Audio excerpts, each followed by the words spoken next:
Dumating na naman yung aking order. Gabing-gabi na hinabol pa ng 7-Eleven. Tamang-tama ko hindi pa nakain. Kumain ako kanina alas 3. Ito yung in-order ko dito sa Taipei. Ayan. Tingnan natin kung ano ba talagang lasa nito. Kasi masarap to eh. Paborito ko to. Tapos, nagluluto rin ako nito.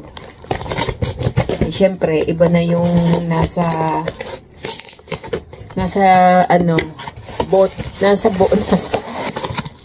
yung iba na yung syempre yung itinitinda na hindi ikaw ang nagluto. Kapalo, kasi baka mabasag.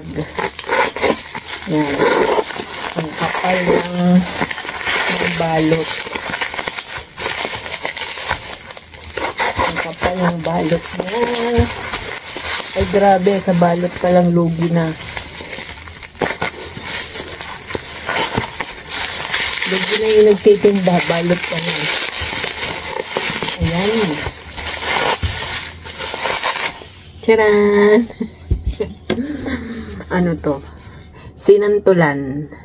Yan, guys. Paborito ko to. Nagluluto din ako nito sa Pinas. Marunong ako magluto nito eh.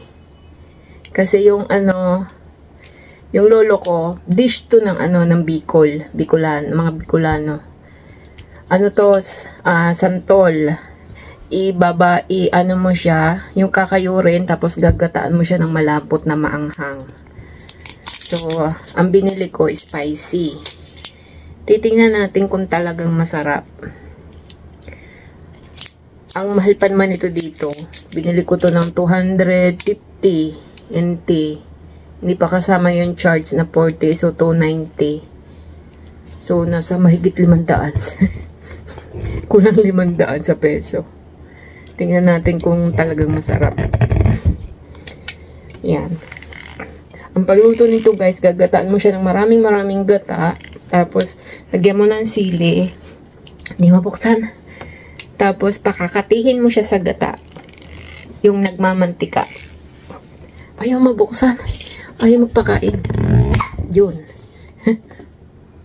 Ala. Tama-tama, namili ako ng kanin sa 7-Eleven nung kinuha ko siya. Tikman natin. Kung ito talaga Tapos yung kanin dito, 25 NT. Ano lang to? Siguro mga 1/2, isang cup. Yan. Tikman natin itong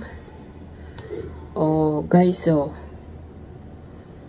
ang niya, malapot. Nagmamantika. Siguro, to?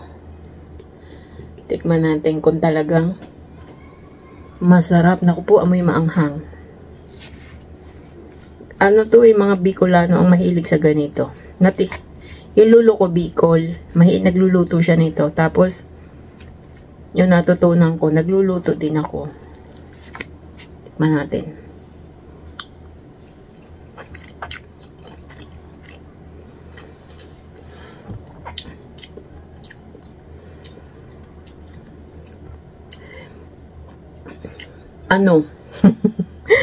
Siyempre, iba yung fresh na luto. Kung ikaw magluluto. Siyempre, may preservative na yan eh. Maayos na, okay naman siya. Kaya lang medyo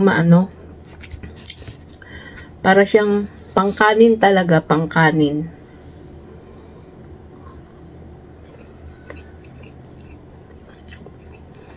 Meron siyang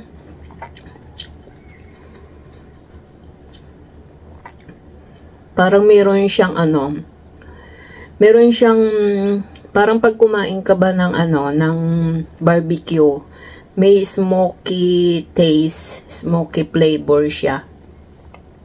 Yun. Pangkanin siya. Siguro masarap yan sa mga nilagang gulay. Yan yung pinakasawsawan. Parang alamang, bagoong. So, yan. Kain muna tayo, guys. Kailangan ito mas masarap siyempre yung luto mo. Siyempre ito, marami na tong mga may preservative na to kung ano-ano. Siyempre dahil pang-export. Ganyan naman talaga. Pero perfect siya sa kanin. Maganda yan sa usawa ng gulay. Yan guys.